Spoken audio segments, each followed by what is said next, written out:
Lamig. Lamig, no? Lalamigan po ba kayo? And naranasan niyo po ba yung miracle na ginagawa ni Lord every start of the year? Alam niyo po ba yung miracle na yun? The miracle of the unending spaghetti. Nakailang init na po tayo ng spaghetti natin. Nag-spaghetti po ba kayo? Ano ba? 5 times, di ba? Yung himala na ginagawa ni Lord kada taon. Yung spaghetti natin nung Pasko hanggang ngayon, nandyan pa din. Di ba? Every time nga po na nakikita, kami naman kasi big sushi. Wow! Tag ito. Ano ba term doon? Ayun, ginawa siya ni Kim. So every time na nakikita ko, yung naalala ko yung ginawa ni Lord ng pagpaparami ng 5 tinapay at 2 isda. Like, Lord, na-experience namin. Di ba? Parang hindi na uubos yung handa niyo hanggang ngayon. Nakailang ingat ka na. Ayan, so, yun lang po. Yun po yun. Ayan, so let's go na po to the Word. And I'm so glad that everyone is here. No, na binibigay natin yung first Sunday natin sa Panginoon. Amen? Yes. The Lord has sustained us for the past years. Ang dami nangyari. Tama po? Ang daming nangyari, pwede nating sabihin magagandang bagay, at may mga bagay na talaga namang sinubok yung pananampalataya natin. Amen? Talagang sinubok yung word na na-receive mo. But God has carried us through. And now, here we are. Year 2025. Palakpakan nga po natin ulit si Lord. Sa kabutihan niya, sa katapatan niya. Hallelujah. And now, we are facing this new year head on. Amen? Trusting and believing that who He said He is still sa year 2025. Amen? Hindi siya magbabago. Kung naging mabuti siya noon, mabuti pa rin siya ngayon, at bukas, at magpakailanman. Amen? Lakas mo ka, Ate Sharon. At magpakailanman. Okay, hallelujah. Let's flash our slide. Thank you, Lord. So, the title, first time kunwari nagkaroon yata ng title sa turo. Ang title ng ating pong pag-uusapan today is Elevate. Sabihin nga po natin, Elevate. Elevate. Okay. Yan. So, this year, 2025, and for this month, meron tayong magkakaroon ng theme. And take note po, the theme that we have every month is not just for us to have a theme, no? But that is being prayed for. Pinapanalangin nyo, hinihingi natin sa Panginoon, Lord, anong direction mo para sa amin? For this month, for the next month, and for this January, we believe that God is gonna take us to a higher place, to a higher perspective, higher do sa pinanggalingan natin. Amen? Yes. And not just as a church, but even as a family, sa pamilya natin. Amen? Sa personally, no? As a community. Amen? Kasi hindi lang naman daw tayo Kristiyano sa loob ng church. Amen? Even in our workplace. Even po sa mga nag-work. Amen? Yes. Maganda po na nakikita nila yung liwanag. No? Hindi nagiging hunyaan mo daw, nag-iiba pag nasa workplace na. And we're also Christians kahit sa loob ng community. Amen? Tumatawid tayo sa tamang tawiran. Oops. So, sakay tayo sa tamang sakayan. Oops, parang medyo ka doon. Joke lang po yan. Pero sino tumatawid dito sa hindi tamang tawiran? Tumawid tayo sa tamang tawiran kasi para safe. Amen? Okay, so yan. First, next slide po tayo. Is our hearts ready today? Handa po ba ang ating puso? Yes. Ang ating tenga? Amen. Open po ba ang ating spirit? Yeah, so let's start with this verse. And I feel like this year, kung ikaw man to, or kung ako man to, ako pala yun, we feel like we have to reconfirm the Lord's plan for our lives, no? Kailangan mo ma-reconfirm ulit sa Panginoon na hindi niya nalimutan yung pangako niya sa'yo. Yung pagkatawag niya sa'yo. Pwede nga doon ka sa sitwasyon na, Lord, this year, I just want to have a reconfirmation or confirmation from you na dito mo ako nilagay. Amen? Na dito mo ako nilagay. Kung saan ka man ngayon, ikaw nakakaalam yan. Naka-receive ka ng word, and for this year, God wants to reconfirm. To confirm that again. Na kung ano yung sinabi niya sa'yo noon, ganun pa rin siya ngayon. Amen? Sabi ito, God's plan is absolute. Sabihin po natin, absolute. Absolute. Sabi dito sa Psalm 33 verse 11, "But the plans of the Lord stand firm forever." Hindi lang siya yesterday, o kaya ngayon or tomorrow. Sabi dito forever. The purposes of His heart, His purpose for you, through all generations, kahit sa mga susunod mo daw na henerasyon. Next slide po tayo. Sabihin po na absolute, define lang po natin, no? It is complete, kompleto, na complete, perfect, the perfect will of God, free from limitations, restrictions, or exceptions, unqualified, an absolute choice having ultimate authority. Amen? No, yung word daw ng Panginoon is absolute. God's plan for us is absolute and it's complete from A to Z. Sabi nga sa katabi natin, A to Z daw. Magsimula ng buhay mo hanggang sa huli mong hininga. Amen? Hallelujah. Pag na-realize po natin yung, Lord, ano mo yung plano mo sa akin simula nung pinanganak ako hanggang sa dulo ng buhay ko. He knows it. No, may plano siya. Wala na tayong kailangang idagdag. Wala tayong kailangang ibawas. Amen? Do you believe that today? That God's plan for you is complete. Okay? Jeremiah 29:11, no? Daanan lang natin yung mga verse na to. Kilala to, di ba? Ang daming kabisado tong verse na to. Sabi ni Lord, For I know the plans I have for you, declares the Lord, plans for welfare and not for evil, to give you hope in the future. Amen? And that's God's promise for you today. Hindi yan magbabago. Basahin natin siya sa Tagalog para mas manamnam natin. So, Jeremiah 29:11. Sabay-sabay po tayo kasi pangako to ng Panginoon lahat sa atin. Sige, 1, 2, 3, go! Alam ko kung paano ko tutuparin ang mga plano ko para sa kabutihan niyo at hindi sa kasamaan niyo. At plano para bigyan kayo ng pag-asa na magkaroon kayo ng mabuting kinabukasan. Amen! Palakpakan po natin si Lord. Grabe yung promise na to. Hallelujah. Mga ngamba ka pa ba sa kinabukasan mo? Sa word na to, pwede na po tayo umuwi. Tapos no. Diba? Alam niya, sabi niya, alam ko kung paano ko tutuparin. Yung sinabi ko sa iyo na word. No? Ang plano niya daw ay para sa kabutihan niyo. Kabutihan ko at kabutihan niyo. Amen? And His plan, next slide po, and His plan has never changed. Okay? It has never changed. Sabihin ang has never changed until today. Till to this point. This present time. Anong oras na? 10:08. Still the same. It didn't change. Sa Genesis pa lang, planado ng Panginoon. Amen? Hallelujah. Seasons come and seasons change. Sa atin lang naman po nag-a-apply yung season na yun. Sabi sa Genesis, gumawa ng maga at gabi ang Panginoon. That's gonna mark the seasons, right? The seasons in the year, ganyan. So sa atin lang nag-a-apply yung seasons.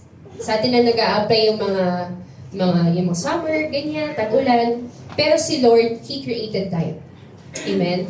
He is not bound by time. He created time. He is the author of time. Amen?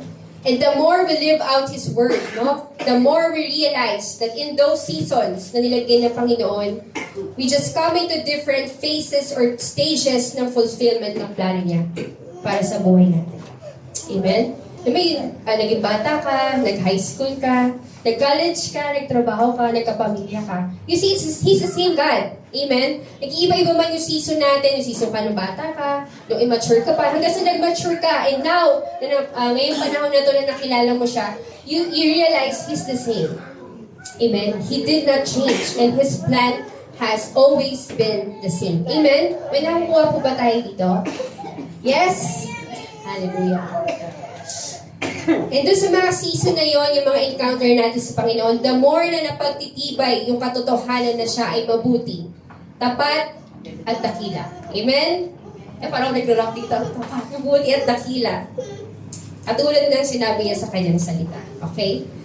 So today, let's all together study the essential thing, that must happen and must continually happen in our Christian walk. Ready na po tayo? Let's read po our key verse. Next slide. Inom lang ba akong water?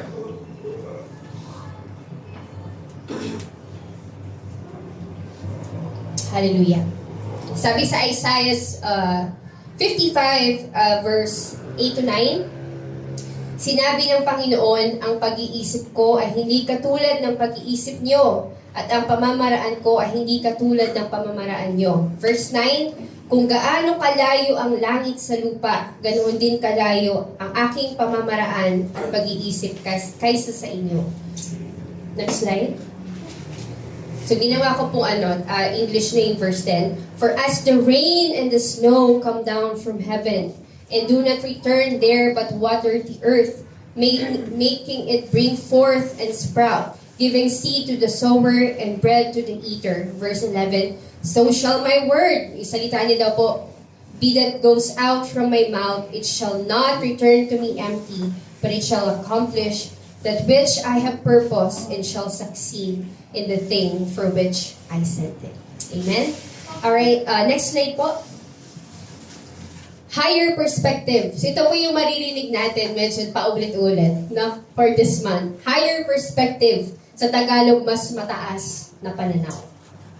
Amen? Higher perspective. And this is what we want to have this year. Amen? So next slide. Next slide. Yung meaning niya, sabi dito sa perspective, a particular attitude toward or way of regarding something. Point of view, the position from which an individual or group or people see and respond to the world around them. Sa Tagalog, ang point of view daw po or higher perspective is ang posisyon kung saan nakikita at tumutugon ng isang individual o grupo ng mga tao sa mundo sa kanyang paligid. Sabihin, it's how you see things. Amen? Pwede kasing may isang sitwasyon, pero pwedeng magkaiba ang perspective ng dalawang tao. Tama?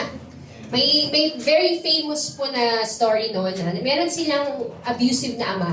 No, talagang verbal abuse sila, sinasaktan sila. Dalawa silang magkapatid, parehong lalaki. So, ganun pareho yung buhay nila. No? Hindi sila nagkaroon ng magandang modelo na ama. No? And then nung lumaki sila, kinausap ng dalawang to. Naging magkaiba yung outcome ng buhay nila. No? Yung isa, nasira ang buhay. No, nag-addict, ganyan-ganyan. Nung tinanong siya, bakit naging ganyan yung buhay mo? Ang sagot niya, kasi dahil sa tatay ko. Yung isa, pinuntahan naman yung isang anak. Ang ganda ng buhay.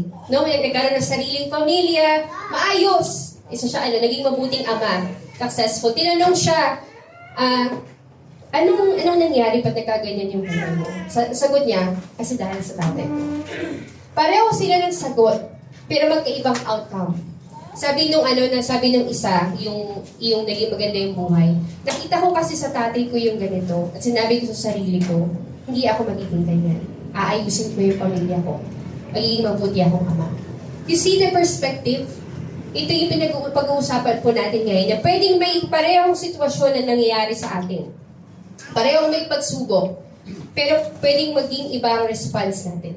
Depende sa ating perspective. And this year, no, gusto natin magkaroon tayo ng higher perspective, yung perspective na binibigay ng Panginoon.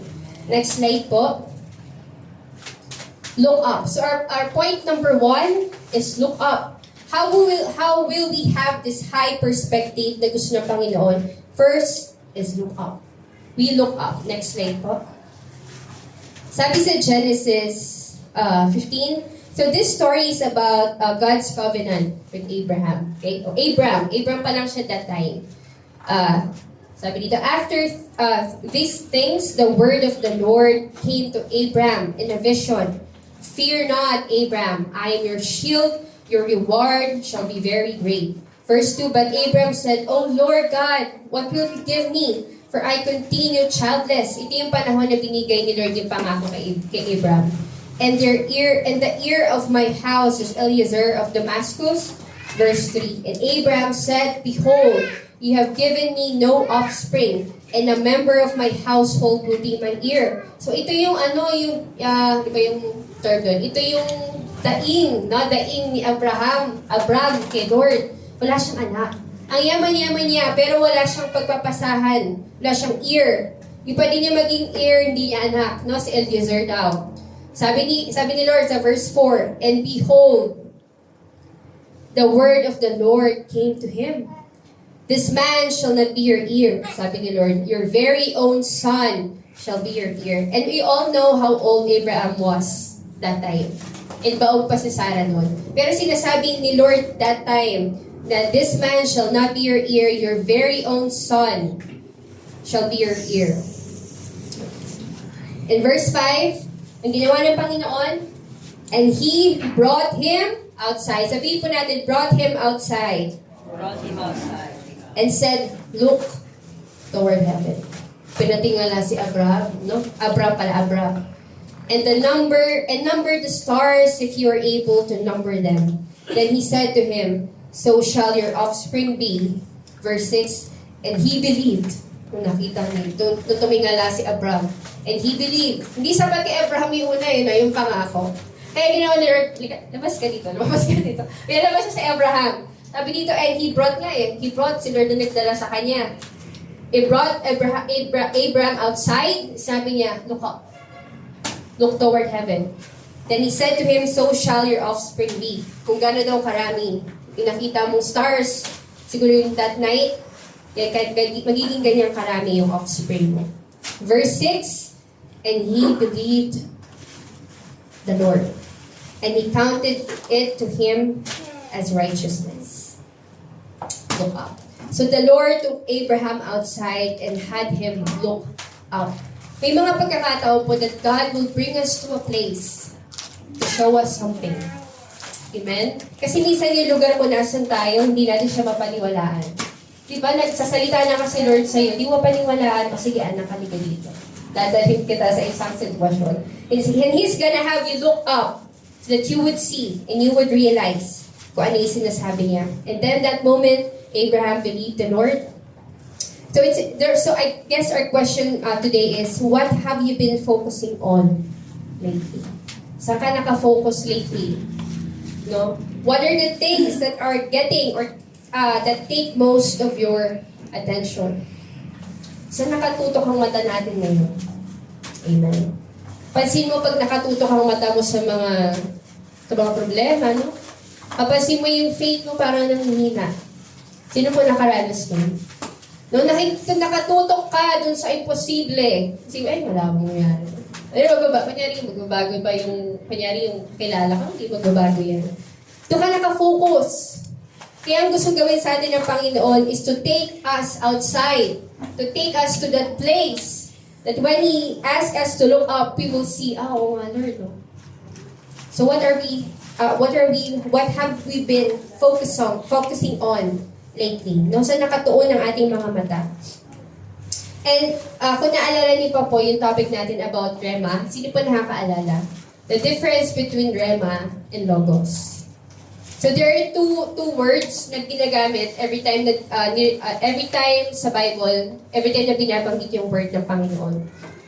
Karoon lang po tayo na-review. So ang Logos is yung word, yung written. Written, kunyari Bible, ayan. Yung written, yung Bible, ayan, written. Tapahirap. Review lang. This is the Logos. Ito yung written.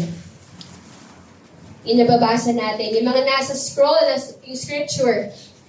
However, the Rema is the spoken word.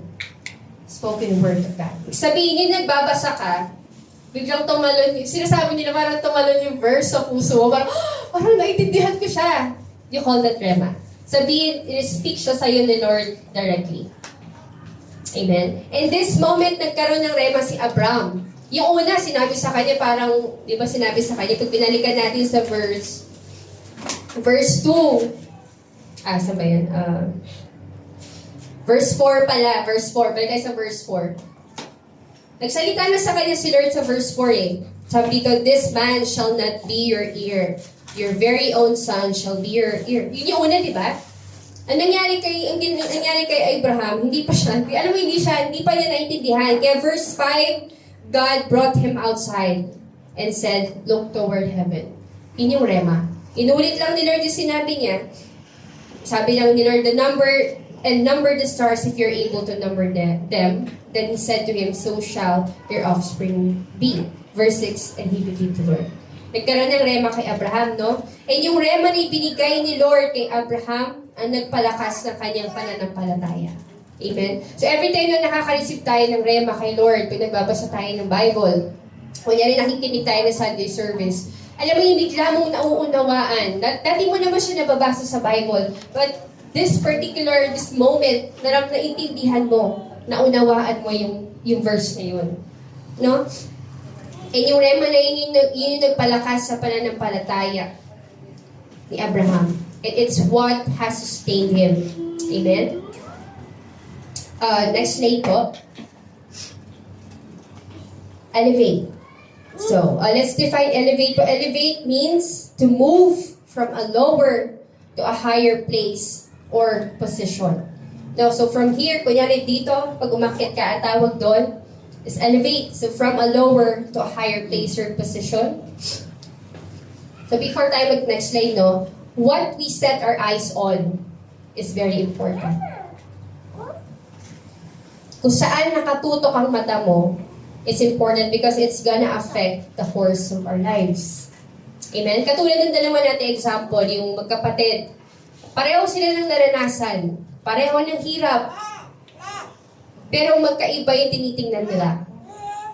Yung isa, punong-puno siya ng galit sa tatay niya. Anong nangyari? Nasira din ang buhay niya. Pareho ang dahilan niya dahil sa tatay ko. Pero yung isa nakatuon sa tamang direksyon. Gusto kong itama. Hindi ko gagayahin yung mga mali ko. And na-reveal yun sa putas ng kanilang buhay. Amen? So in this story po, the Lord has elevated Abraham's perspective. Amen? In-elevate ng Lord ang perspective ni Abraham. He changed Abraham's perspective of his situation. Okay, so elevate. Next slide po tayo. Point number 2 is come out. Come out. Next slide po. So we not just look up, but we also come up. Sabi sa Revelation 4, sabi dito, After this, I looked, and behold, a door standing open in heaven, and the first voice which I had heard speaking to me like a trumpet said, come up. Sabi nga po natin, come up. Okay, lakasan po natin yung willpower. 1, 2, 3, go. Come up. Sabi na come up, umakyat. No? And I will show you what must take place after this. Verse 2, at once I was in spirit, and behold, a throne stood in heaven, with one seated on the throne. So, a konting backstory po. Ang sumulat po nito is si John. John is one of the disciples, no? And according to the historians, no, this time na sinulat to ni John, ito yung time na na-exile siya sa Patmos. And before siya exile doon, is nilubog siya sa kumukulong mantika. Kasi pinapersecute ng mga disciples doon. And si John, before niya naisulat yon, pinakuluan muna siya sa mantika, tapos tinapon siya sa island of Patmos. Diba? Alam niyo po ba, share ko lang, napasok po ako nung around 2 weeks ago. Ayan, share ko lang, no? Kasi na-imagine ko, paano kayo pakiramdam ni John noon? Kasi ako, natapunan lang po ang pa ako ng boiled na tubig. Nabalian, ganun. Yung time ko na yun, for some reason, pinakulo ko maigi yung tubig. Wala naman, paluin ko nga to. Yung kulong-kulo talaga. First time ko ginawa yun, nilagay ko siya sa ibabaw ng toilet bowl, kasi may takip po, no? Tapos nagbugis ako ng mukha. So nakapikit po ako nun. Hindi ko alam na dumulas pala yung heater. Dumulas siyang gano'n. So, tumapon siya sa paa ko. Tapos nakapikit yung paa ko, aray! Nakita niyo mama yun, aray! Ganun ako. Super sakit. Hindi po ako makalakad. Paa ko lang yun. At badli lang yun. Sabi ko, kaya naramdaman ni John nun. And then, nagawa pa niyang magsulat ng Revelation. Amen? Kaya ang lesson po doon, ilayo niya yung takore. No? Ilayo niya yung takore. No? Sobrang sakit po talaga. Parang first time ko lang karanas, yung parang sinisilaban yung paa ko. Kahit wala na siya, kahit nakaganyak steady na lang siya, sobrang sakit. So, share ko lang. So, mag-ingat po kayo. Huwag maglagay ng mainit sa malapit at pwedeng malaglag. Ayan, so balik po tayo. So, si John, no?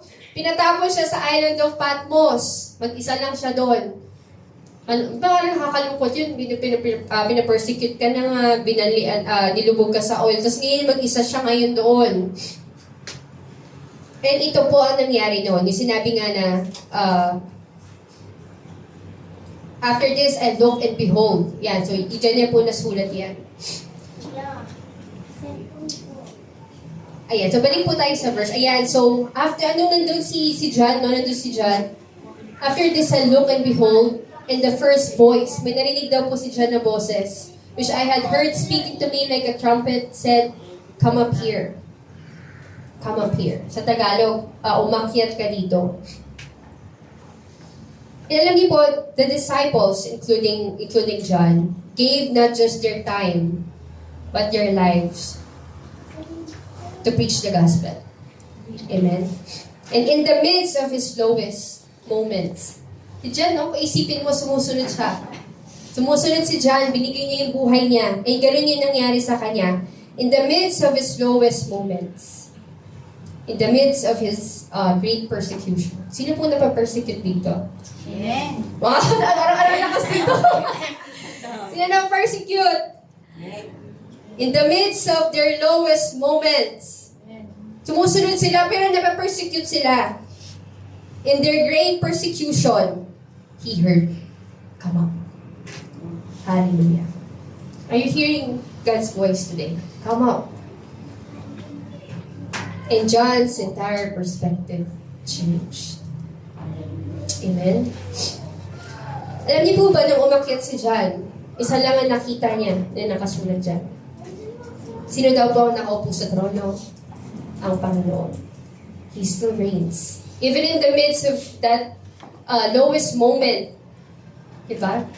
Isa nga, ikaw lang magsi-CR ka mag-isa ng kot mo. Kailangan may kasama ka, diba? Sino po dito yung mga babae na pag magsi-CR, kailangan may kasama. Diba? Kailangan kasi tayo. Kailangan sama-sama sila.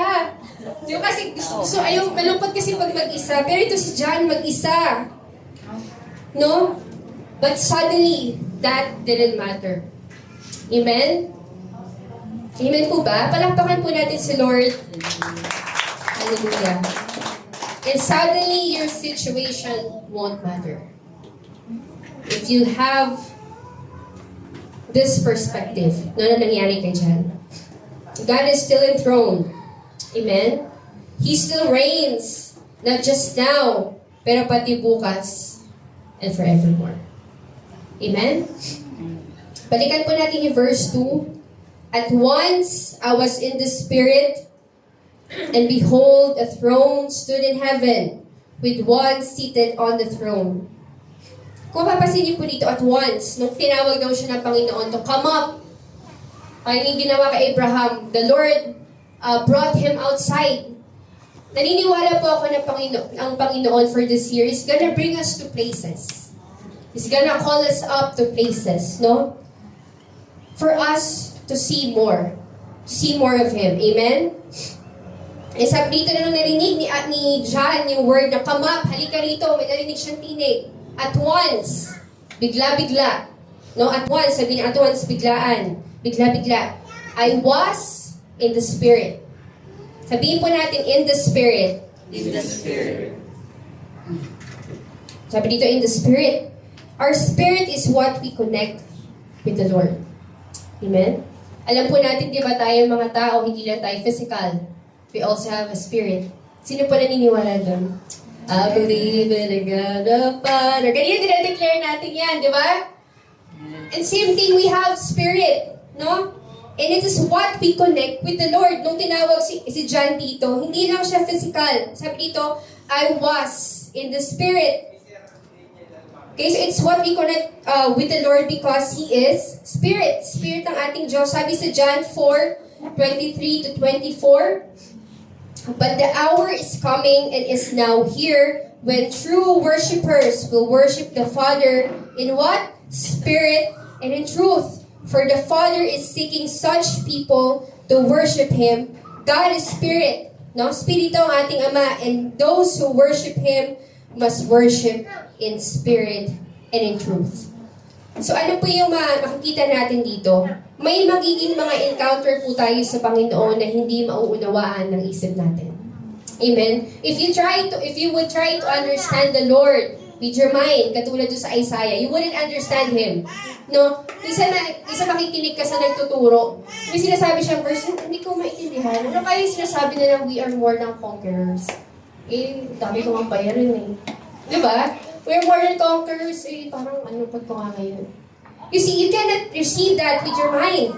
Kaya ang kinailangan gawin ng Panginoon kay John is to call him up in the Spirit. Amen? Are we following? Pati ba ang ganito? In the Spirit. Amen? Yes. Yan. At may mga encounter po tayo sa Panginoon na hindi mauunawaan ng isip lamang natin. Amen? Na hindi maaarok ng limitado nating pangunawa. At tulad na sinabi ng Isaiah. Alam na ni Lord, hindi tayo magkapareho ng ways. My ways are higher than your ways. Sinabi na ng Panginoon yun. No matter how intellectually smart one can be, kung kahit gano'n man tayong katalino, no? Hindi natin yun maaarok yung mga ways niya. Kahit itry nating intindihin with our rational mind, na arokin yung mga pinapagawa ng Panginoon. Sino pa nakaranas dito? Most of the times, may papagawa sa'yo si Lord malabo. O kaya, it won't make sense at the moment. Sabi ni Lord, mag-resign ka. Yay! Sabi niya, mag-resign ka! Lord, ba't magre-resign? Wala akong pabayan. Ganun ka, diba? Sabi ni Lord, ibigay mo yan lahat. Lord, wala akong masahe. Diba, at that moment, it won't make sense. Because you try to understand with your mind. Diba, sabi ni Lord, I'm calling you to preach the gospel. Hindi nga ako marunong magsalita, Lord. Parang si Moses, tama? Alam niyo yung story ni Moses? Utal-utal si Moses. Na parang nagsastutter siya. And, kumbaga parang namuhay siya ng matagal at nag-aalaga lang siya ng tupa. Kumbaga, feeling niya hindi siya qualified for the calling that God is giving him. So parang katulad nito, we try to understand with our mind. Amen? Kunyari, babaguhin ko ang pamilya mo. Magsasave sila lahat. Paano yan, Lord? Parang hindi mangyayari. Amen? Sino nakaranas nun? Parang hindi ko siya kayang patawarin. Di ba? Parang grabe yung ginawa ni Lord, hindi ko kaya. And God is calling you, come up! Sabi nga po natin ulit, come up! Come up. You need to get up and come up. Amen? May mga papagawa, may sinasabing madalas sa Panginoon na hindi natin maunawaan or won't make sense at the moment. Madalas no, nagko-contradict sa mga gusto nating mangyari. Amen? And sasabihin mo, Lord, bakit? Ba't mo pinapagawa yan? Mahirap yan. Diba, gano'n pa? Lord, mahirap yan. Mas okay na ako magtrabaho, mas mahirap. Mahirap yung pinapagawa mo, Lord. Diba? Hindi siya nag-make sense. But when you connect with Him, with your spirit, di ba hindi mo naiintindihan yung calling ng Panginoon? Ginawa mo, Lord, na-pray ako. I want to see your will. I want to understand. Or I want to be able to obey you. Kahit mahirap, Panginoon. And then you connect your spirit to Him. And then your spirit just understands. Sino nakaranas nun? Yung word na hindi mo maintindihan noon. When you seek the Lord, you open your spirit to Him. That moment, you just understand. Ay, oo nga, nauunawaan ko na. Ano ginawa ng Panginoon? Come up. At once in the Spirit. You see, sinabi na po ng Panginoon na hindi mo mauunawaan ang ways mo. So you need to come up. You need to be in the Spirit. Sabihin po natin, in the Spirit. In the Spirit. And we are not just physical people. No? We are not just physical people na ito lang. But we also have a spirit. And ito yung kinoconnect natin sa Panginoon. Ito yung kailangan na i-kinoconnect natin. Kaya pag praise and worship, no? We don't just sing songs. We connect to Him. No? We connect with Him. And that's when true worship happens.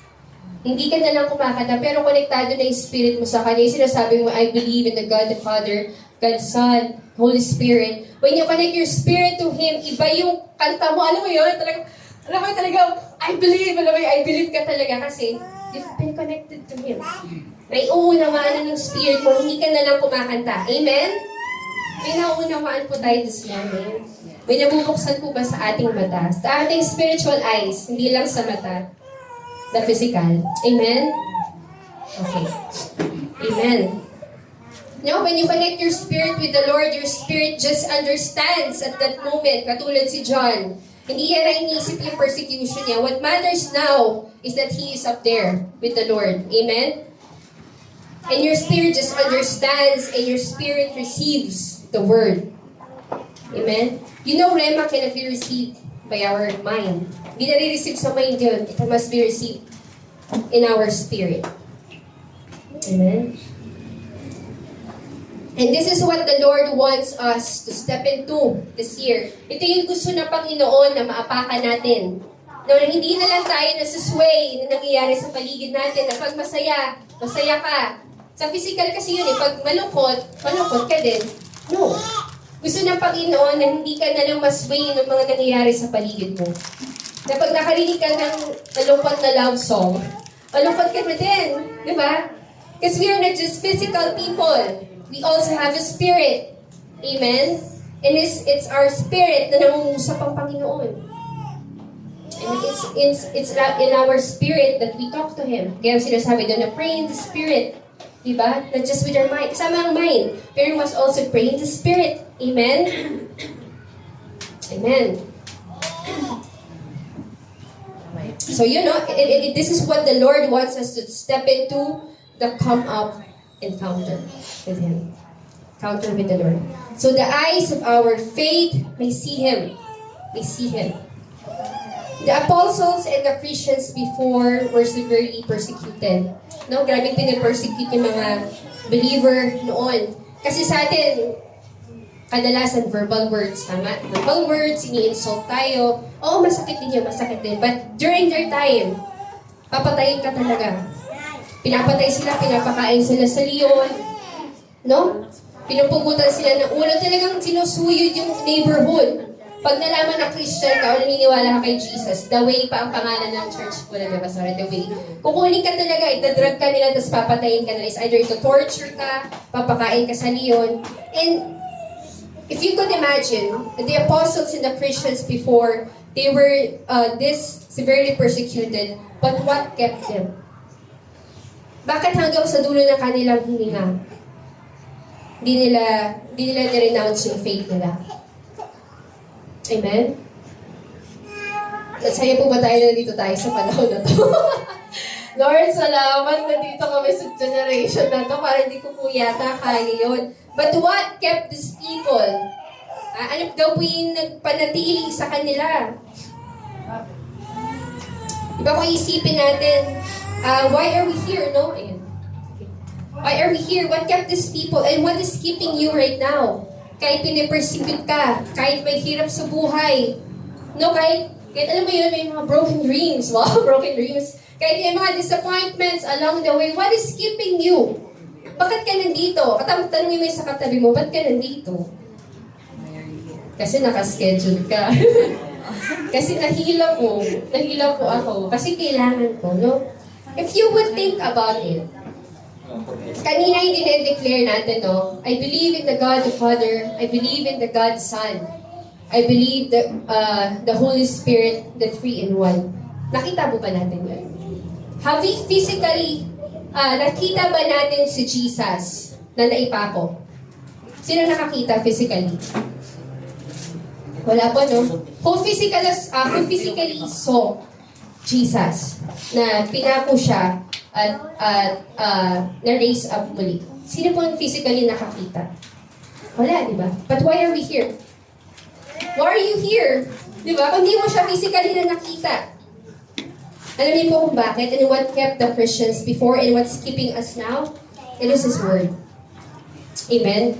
It is the Rema Word that caused our spirit to live. Yung patay nating espiritu before is nabuhay. Kung naaalala mo nung may nag-share sa'yo before, sinishare ka lang. Si Jesus, alam mo, nagkasala tayo, walang nakarating, walang nakaabot sa pamantayan ng Panginoon, kaya lahat tayo pupunta ng impyerno. Alam mo, narinig mo siya parang, ano? Alam mo, nagkakaroon ng rema sa'yo, pero hindi mo naman siya nakikita. Pero alam mo, ang ginawa ng Panginoon, sinad niya yung nag-iisa niyang anak. Alam mo kung sino yung si Jesus. And ikaw naman nararamdaman mo yung rema, nararamdaman mo sa spirit mo, na yung patay mong spirit na bubuhay. Yung sinasabi niyang Jesus, nagiging totoo. Amen? Nakikita mo yung the spirit, oo nga, ito yung ginawa ng Panginoong Jesus para sa akin. Amen? Nagigets niyo po ang aking tinatry i-point out? Amen? It is because of the Rema word na binibigay ng Panginoon sa ating espiritu, kaya natin nauunawaan ang salita niya. Amen. If you would think, it's just pahirap po. It's just a book. Isipin mo, it's just a, book. Pero the difference is, pag naging Rema siya, it can change our lives.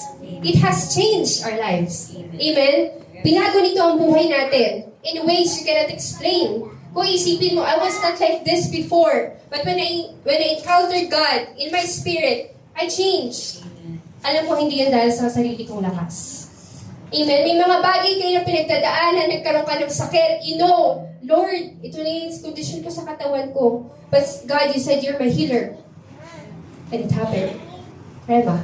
Na-receive siya ng spirit. Hindi siya mind. Kasi kung mind, iisipin mo, paano mangyayari yun? Diba? But when you receive the word, you receive it in the spirit. Gets niyo po? It's in your spirit. Di mo lang siya pwedeng tanggapin sa utak, but it has to be received by your spirit. Because you are a spirit. Meron ang spirito. No, when we sing songs, we don't just sing songs. We connect our spirit to Him pag nag-worship tayo. Kasi ang nakakalungkot naman nung pumunta ka ng church, kumanta ka lang, so umalis ka na. Hindi ka talaga naka-worship. Sabi ni Lord, true worshipers must worship in what? In spirit. And in truth. No? Spirit daw. Ayun. Hallelujah. In this rema of His salvation. Ito yung nangyayari whenever tayo nag-share ng gospel, no? Kung baka sa thesis, di ba, pag nagtitesis tayo, pag nagde-defend tayo, meron tayong mga facts and proof. Pero not so with the Lord. Not so with the Lord. Amen? Whenever we share, we see how the Spirit moves. How He opens up the heart of people. Amen? Ito yung sinasabi natin na nagiging rema. The rema of His salvation is na re-receive ng Spirit natin. And then we understand the gospel. Amen? Hallelujah. Hebrews 11. Next slide po. Hebrews 11 po tayo. Hindi ko pala nailagay. This is our supporting verse. Hebrews 11 verse 1.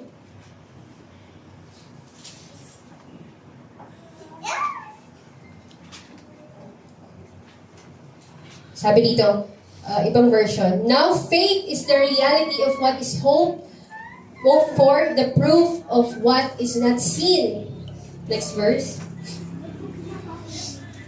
For by it our ancestors were approved. Next.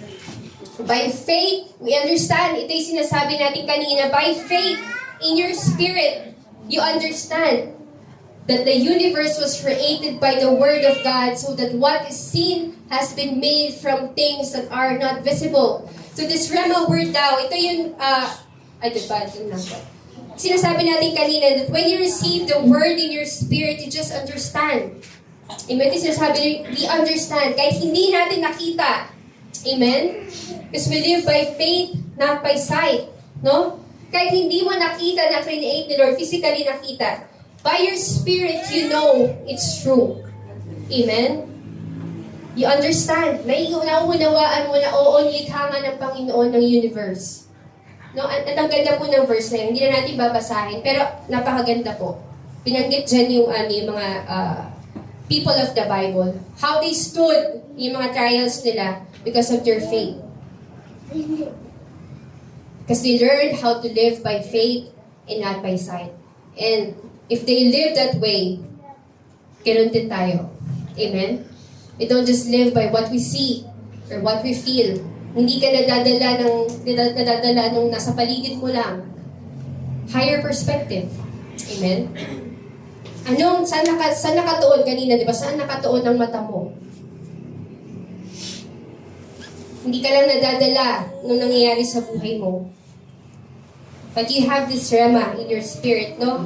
You understand what God is doing sa buhay mo. Kaya katulad na sinabi ko kanina, kaya pala ang mga Kristiyano, no? Tingnan mo yung katabi mo. Kaya pala ang mga Kristiyano, kahit may problema, no?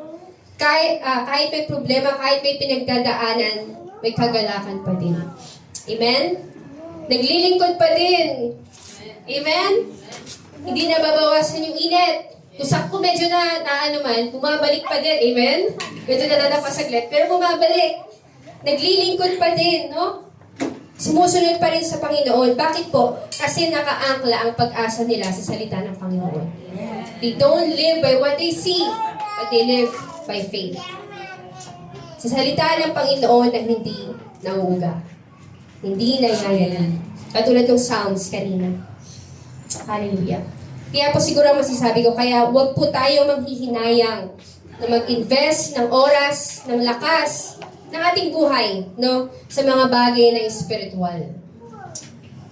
Palakasin po natin yung buhay ng ating pananalangin, ipag-aaral ng kanyang salita, at sanayin natin yung mga sarili natin na magpuri at sumamba. Kung naiilang ka, kung yan mag-praise and worship, napapalakpak sila lahat. Ganun-ganun mo na lang muna yung paa mo. Simula mo sa paa.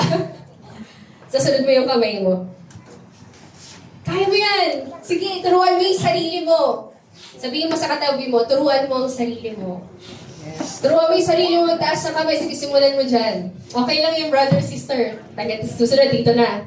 Hanggang sa kaya mo ng ganyan. Huwag ka manghinayang. Mag-invest, no, ng buhay at oras ng mga bahagay na espiritual. No? Pagpupuri at pagsamba at pagdalo sa mga fellowship. No? Pupunta church ka pa din. Hanggang sa dumating sa point, no? Hanggang dumating ka sa level na trained at sensitive na yung spirit mo at maririnig mo na yung tawag na Ama. You know, si John, I believe, yung matinding persecution na nangyari sa kanya noon, he did not waver in his faith. Amen. Patuloy siyang sumunod sa Panginoon until he heard that voice, come out. Come out. Kung matindi man ang pinagdadaanan mo ngayon, yung feeling mo, pinagdadaanan mo yung pinagdaanan ni John noon. Grabe yung persecution. Parang lahat ng nararanasan mo, Lord, parang ang hirap na ng nararanasan ko. Continue to obey. Continue to obey. Amen? Amen. Hanggang sa marinig mo yung word na, come out. Come out. Nung tinaas niya yung perspective ni John. Last point po, magiging maikli lang po ang topic natin ngayon, is leave behind. Una po is look up. Pangalawa po is come out. Come out. Ulitin po natin. Una pong point is look up. Pangalawa po is come out. And last point is leave behind. No, leave behind. Next slide po. So, gayon din naman po, no, sa pag-akyat, meron din tayong mga kailangang iwan. Amen. Pag may mag-hike po ba dito, dadali mo ba yung blower mo? Kung may mag-hike ka, kailangan ko yung blower ko. Ano ba? Kanya mag-hike ka, kailangan ko dalhin yung TV ko kasi baka mainip ako sa taas. Try mo. Try mo dalhin yung TV mo. Kahit flat pa yan. Di ba? So, sa pag-akyat natin, meron din tayong mga kailangang iwan. Sabi dito sa verse, Philippians 3:13-14, Brethren, I do not count myself to have apprehended, but one thing I do, forgetting those things which are behind and reaching forward to those things which are ahead. I press on toward the goal to win the prize of the upward call of God in Christ Jesus. So these things that we need to leave behind, we cannot carry it to the next season. Yung mga bagay na dala-dala natin noong 2025, May mga, 2024, may mga bagay, may ilan-ilan doon na hindi na natin pwedeng dalhin this year. Amen? It could be, pwede natin isipin, it could be the bad habits, no? Kaya nagkakaroon tayo ng mga New Year's resolution, di ba? Mag-exercise na ako. Exercise, gano'n, no? Daliri lang. Exercise, kunyari mag-ayos na ako ng kinakain, mag-vitamins na ako, no? Kasi you know na may kailangan kang baguhin sa bagong taon. Amen? And also, in our spiritual life, it's the same. There are things in our lives na hindi na natin pwedeng dalhin next year. It could be unforgiveness. Yung hindi mo pwedeng mapatawad. Tama? Cannot carry it there. Sinasabi ng Panginoon, come up. Come up. Kasi itong unforgiveness mo, parang dinadrag ka pababa. For unforgiveness towards others, other people, or unforgiveness toward yourself. Hindi mo patawad yung sarili mo. Kailangan mo ng Amen. Amen? You need to leave that behind. It could be sin, kasalanan. Hindi mo na siya pwedeng gawin next year. Amen? Alam po natin yan, yung mga bagay na hindi ka lugod-lugod sa Panginoon. You cannot bring that up kung saka tinatawag ng Panginoon. Tinatawag ka niya sa mas mataas na antas ng pagsunod sa paglilingkod. Mic, sound check. Mike, narinig niyo pa ako? Ayan. Ayun. Ayun, so yun. Yun, may mga bagay ka na hindi mo na pwedeng gawin sa year 2025. Katulad, kunyari ang Panginoon, tinatawag ka niya sa mataas na antas. Katulad na sabi ko, mataas na antas, level ng paglilingkod. Yung binibigay mo lang dati is 70%. No? Ngayon, 2025, 100 mo na. Tama? Amen? Dati, may mga ginagawa ka pa na alam mong hindi medyo kalugod-lugod kay Lord. This 2025, huwag mo nang gawin. Amen? It could be sin. It could be bitterness. No? Could be bitterness. Nanghihinaya ka pa rin doon sa nawalang bagay na yun. Meron ka pa rin disappointment sa buhay mo na hanggang ngayon mabigat sa puso mo pag naaalala mo. Lord, bakit? Di ba? So, alam mo, tuwing natabanggit yun, talaga namang meron siyang something sa puso mo. Whatever that is, God knows. And God wants you to know that He can heal you. Kasi hindi mo na siya kailangan sa susunod na level. No? Sa pag-come up. Amen? It could be unbelief. Hindi ka pa rin makapaniwala, nagdududa ka pa rin sa pangako ng Panginoon. It can be burdens. It can be fear. No, may mga pinakatakutan ka pa rin mga bagay. Because these things will no longer serve the purpose of God in your life. Hindi nito isa-serve yung purpose ng Lord sa buhay mo. And it will only weigh you down. No, pabibigatin niya lang. Pabibigatin niya lang yung buhay mo. And you cannot bring these things up. Next slide po tayo. Gawin natin Tagalog. Sabi sa Filipos 3:13-15, mga kapatid, hindi ko ipinapalagay na nakamit ko na ito. Ngunit isang bagay ang ginagawa ko. Habang nililimot ko ang nakaraan at sinisikap na marating ang layuning nais kong makamtan, nagpupunyagi ako patungo sa hangganan upang makamtan ang gantimpala ng pagkatawag sa akin ng Diyos sa pamamagitan ni Kristo Jesus ang buhay na nasa langit. Verse 15 po yan.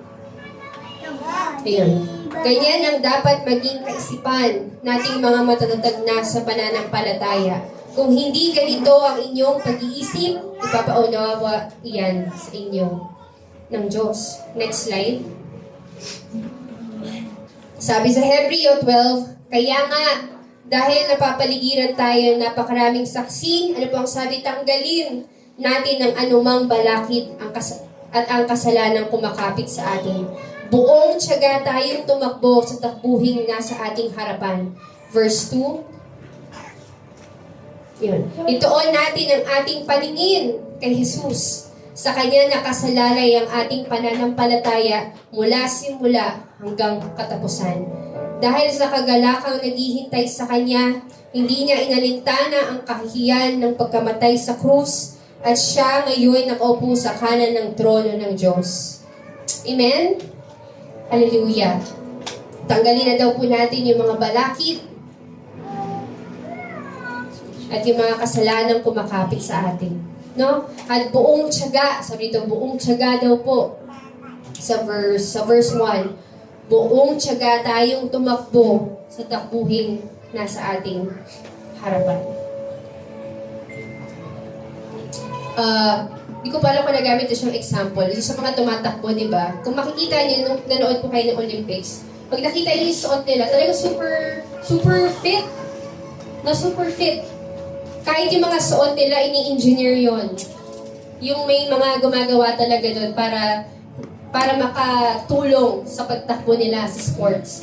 Same way sa walk natin as Christians. Amen? We cannot bring those stuffs na katulad sinasabi nito na magiging palakid sa takbo natin. Amen? Nagiging palakid sa sinasabi ni Lord na come up. Isang hindi ka madalas or may pagkakataon na naririnig mo na yung sinasabi ni Lord na come up. Kaso kasi mayroong nagiging mabigat sa buhay mo, hindi ka makatugon doon sa come up. Sinasabi na ng Panginoon sa iyo, maglingkod ka. Tinatawag ka na niya, pero hindi mo mabitawan yung TV. Yung TV. Napatakbo ka na ni Lord, come up, my child. Come up. Tinatawag ka na niya. Isa ka narinig mo na, wait, Lord, parang hindi ko pa mabitawan to. Sabi dito sa Hebreo, tanggalin na natin ang anumang, di na pinangalanan. Kung anuman yan, balakid at ang kasalanan kumakapit sa atin. At ano daw po, buong tiyaga tayong tumakbo sa takbuhin nasa ating harapan. And I just want to end with this verse sa Romans 8. Ayan.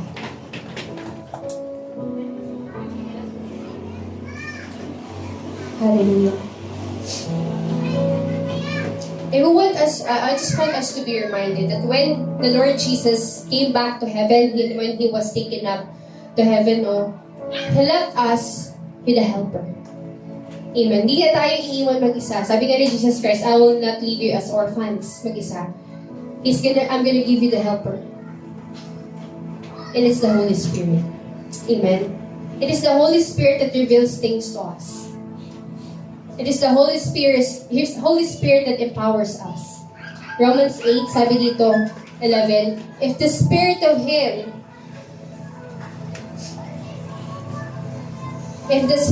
Him who raised Jesus from the dead dwells in you, kung tunay nga daw na ang Spirito na nag-raise kay Lord Jesus is nasa iyo, kung tinanggap mo siya talaga, He who raised Jesus Christ from the dead will also give life to your mortal bodies. And I was, sabi ko, na-amaze ako, Lord, even to our mortal bodies, itong physical na katawan, kaya niyang palakasin. He gives life. Sabi doon, to your mortal bodies through His Spirit who dwells in you. Amen? And wala na to dyan, Tyrone. Punta tayo sa Romans 8, verse 26. Romans 8:26. And the Holy Spirit is a person. Ako nga yung kinakanta natin kanina. He is a person. The Holy Spirit, madalas kasi pag pinag-usapan natin yung Holy Spirit, pag sinasabi na comforter, parang siya yung, parang siya yung pinaka-gentle, ganun. No, He is a person. He is God. Amen? It is the Holy Spirit yung kasama natin ngayon. And actually, nilagay siya ng Panginoon sa loob mo. Diba sabi kanina, kung yung Spirit daw na yun is truly living in you, kahit yung mortal body mo is kaya niyang palakasin at kaya niyang buhayin. Sabi dito, in the same way, the Spirit also joins us, the Holy Spirit also joins us to help in what? In our weaknesses. Amen? Siya yung tumutulong sa ating mga kahinaan. So wala tayong excuse. Amen. It's the Holy Spirit that helps us. Hindi mo kaya? It's the Spirit who will extend it. Hanggang dito lang yung kaya mong takbuhin. Holy Spirit is gonna extend that. Because He helps us in our weaknesses. Because we do not know what to pray for as we should, but the Holy Spirit Himself intercedes for us with unspoken groanings. Di na lang tayo tinutulungan, di na lang tayo ina-empower. No? Pinapanalangin niya din tayo. Next verse. And He who searches the hearts knows the Spirit's mindset, because He intercedes for the saints according to the Word of God. Amen? Next verse po. We know that all things work together for the good of those who love God, those who are called according to His purpose. And jump tayo sa verse 31.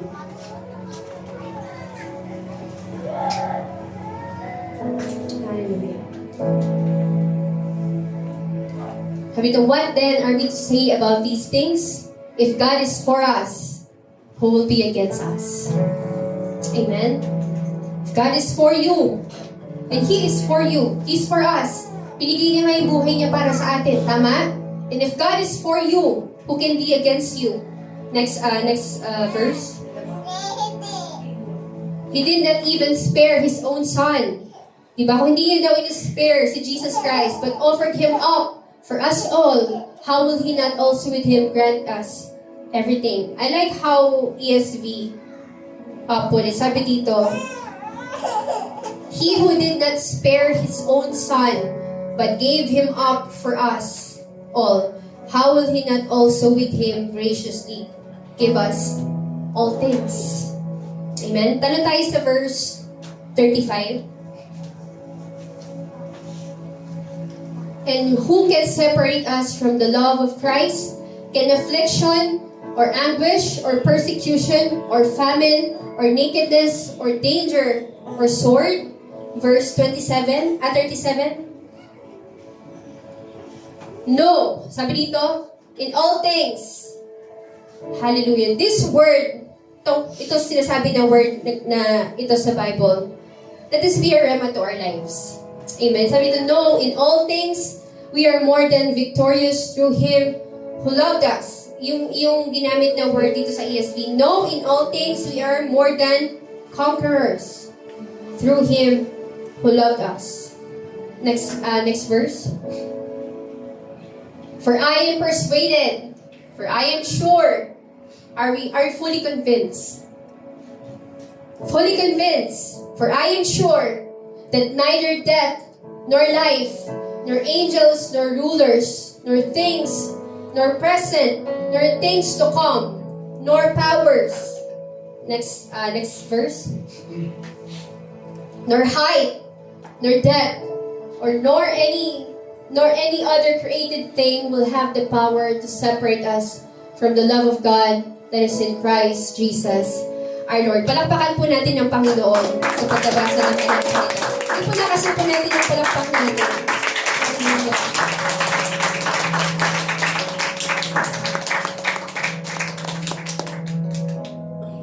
And you know, when God calls us, it is equipped, the word that you receive is equipped to fulfill itself. Katulad sa sinabi natin kanina sa Psalm. Wala daw siyang, Isaiah pala. Pag nagbigay daw siya ng word, it will not return to Him empty, but it will accomplish the purpose for which I have sent it. Alam ko po na lahat tayo may na-receive tayong word. Amen. May rema tayong na-receive galing sa Panginoon. And God is reassuring us this year that as we go up, as we pursue the things, as we give our life for the things na patungkol sa Panginoon, He's gonna meet us.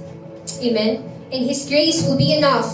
Nung tinawag ka ng Panginoon, yung word na ibinigay niya na hawak-hawak mo ngayon, it is equipped to fulfill itself. Hindi niya kailangan ng external force. Hindi niya kailangan ng tulong mo actually. But it has the power. Nung ni-receive mo siya, it has, nandoon na, parang full package siya, doon na yung kailangan mong resources. Ilagay ko sila sa pinag-usapan namin ni Pastora. Nung tinawag ka niya, lahat ng kakailanganin mo all throughout, from A to Z, andun na. Kailangan mo ng resources, kailangan mo ng provision, kailangan mo ng lakas, kailangan mo ng encouragement. yung word na yun is enough. It has it all. Katulad dito, di ba? Wala pa. Sabi dito, di ba? Wala daw makakapaghiwalay sa atin sa Panginoon. Kung pinapakita ng kaaway sa'yo, otherwise, I'm telling it to you now. The word is telling us now. Wala makakapaghiwalay sa atin sa Panginoon. No persecution, no sword. No? And I pray that this become a rema to our life. It's not just a word that we read, pero maging totoo siya sa buhay natin. Because unless it becomes a rema in our life, it's not gonna change us. Mananatili lang siya sa utak natin, naging memory verse lang. But when it becomes a rema, naging spoken word siya, it has the power to change us. It has the power to break strongholds. Amen? Hallelujah. Hallelujah. And whatever you're going through, all you need is the word of the Lord. Wala na po ako ibang masasabing pwedeng remedy eh. Kung sino man yung dumadaan sa depression, pwede kong bigyan ng mga suggestion. Kaya sige, ano pa kasi, think of happy thoughts. Peter Pan, think of happy thoughts. Hindi, iwasan mo yung ganyan, matulog ka. Kasama naman yun. Pero you know what? The only remedy that I can really think of is the word of the Lord. That can break. Kung ano man yung matagal na nagmuog sa buhay mo, na ginawa ng kaaway, tinanim niya, tapos tumubo na. Sino makakabunot nun? Di mo kaya, pinipilit mong baguhin yung sarili mo. Di mo kaya, pinipilit mo na, alam mo, ito yung mga tamang gawin eh. Tinry mo siyang mag-isa. Lord, di ko kaya. Hindi ko kayang patawad. Hindi ko kaya, Lord, masakit talaga yung ginawa niya. Give it to the Lord. Alam niyo po, share ko lang. I think I was 25 or 26. Alam niyo ni Mama, dumaan ako sa super lowest season of my life. Dumaan ako sa depression ko, kasi that was the time that our father left us. Pero kinuha na din siya ni Lord. Father left us, so kami na naiwan. So I had to stop studying. Kailangan ko mag-stop mag-aral. And I had to work. We had to work. Lahat kami biglang kayod. Alam mo yun? Kasi wala na kami gamay. Biglang nawala yung tatay namin. And those moments, meron pala akong question na lumalaki sa puso ko. I felt alone. Like, Lord, mag-isa ako. Kasi pangalay, di ba?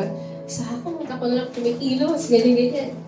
And dumaan ako sa depression. And then, I had to quit my job. Kasi hindi nakaka-apekto na siya sa daily life ko. Hindi ko na kaya. Hindi ko na kaya na nag-resign ako. And 2 years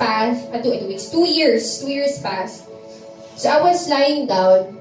So, hindi ako makatulog, no? Sabi ko, nagpa-pray ako, Lord, tutulogin mo na ako. Saturday kasi yun, kasi Sunday bukas, pupuyat ako. And may isa lang sinabi sa akin ng Panginoon. And I heard it. Alam ko na hindi yun galing sa utak ko. Alam ko na hindi yun galing sa isip ko. Because I heard it. Narinig ko talaga siya. Sabi niya sa akin, hindi kita iniwan. And just that one phrase, one sentence, yung pinagdadaanan ko na akala ko hindi ko kayang i-overcome, binasag na yun. Then I realized that all along, dun sa moment na yun, sa lowest moments of my life, I was thinking that I was alone. And God knew that. Nakikita niya yung puso ko at sinabi niya lang, hindi kita iniwan. And that aha moment, I mean, thank you, God. It's His word that breaks stronghold. It's His word. Wala pa akong maisip na remedy na pwede nating, na kailangan natin. Iba pang remedy, but His word. Physical things, yung mga physical, practical things may help. Pwedeng hindi po yun yung pinagdadaanan yung pwedeng pagsubok sa pamilya, no, financially, o kung ano man about sa health natin.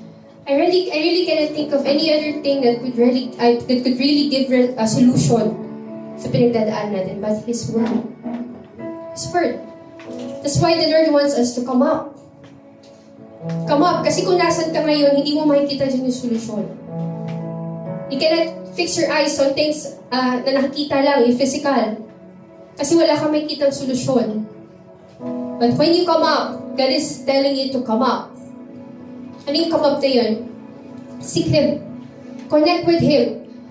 Hayaan mo na Lord, gusto kong malaman yung sinasabi mo ngayon sa sitwasyon ko. Lord, magulo yung nangyayari sa pamilya ko. Lord, ano yung gusto mong makita ko sa ganitong sitwasyon? And then your perspective changes. No? Katulad sabi natin, higher perspective. Tinataas sa Panginoon yung way mo sa pagtingin sa bagay. Hallelujah. Balik po tayo sa slide. Hallelujah. Next slide po. And this is our question for this morning. Do we hear the Lord calling, come up today? Naririnig po ba natin ang kanyang tinig na tinatawag tayo ngayon? Sabi sa Hebrews 3:15, today, ngayong araw na po, if you hear His voice, kung naririnig mo ang tinig ng Panginoon, do not harden your hearts as in the rebellion. Lahat po tayo na dumating sa moment na nag-rebel tayo sa Panginoon. Hindi tayo sumunod sa Panginoon. But ngayon daw po, this moment, yung today daw po na yan, ano po sa Hebrews 3:15? Yung sinasabi ng verse na to na today, pag binasa mo bukas yan, today pa din yan. Amen? Today. Pag binasa mo next week yung verse na yan, today pa rin ang nakalagay dyan. So yun yung calling ng Panginoon. He's calling us every day. Every moment, He always initiates the encounter. It's not us. It's always the Lord who initiates encounter. No? And today, sabi dito, if you hear Him, kung narinig mo yung tinig niya, kung narinig mo yung maliit na tinig, whisper, that says, come up, or look up, or follow me. Do not harden your heart. Huwag mo na patigasin yung puso mo. Huwag mo nang isipin yung mga pagsumunod ako, ganito. No, do not harden your heart. Respond to His call this morning. Amen? I just want us all to close our eyes.